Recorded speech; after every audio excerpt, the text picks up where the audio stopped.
So we're going to show you a little trick here. This is actually, it's not cut, this has just been puckered up where it's been roughed with something, and we're going to try to remove those. So we're going to cover it up now with a piece of Teflon paper, and we're going to apply some heat.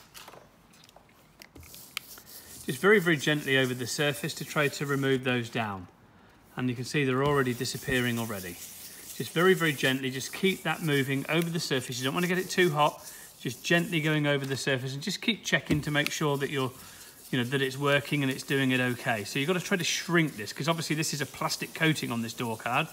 It's not leather at all.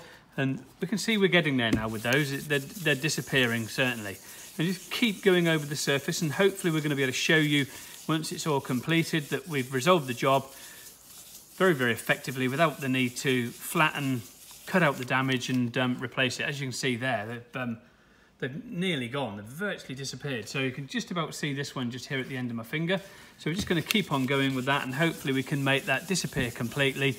Obviously you don't want to get this too hot so that it creates a shrinkage and goes in a complete opposite direction. So you've got to just keep moving that away and checking. When we get to this sort of stage, you can probably sort of try to push around with this to try to help make this look a little bit more like grain in there, and that'll help sort of disguise that as well.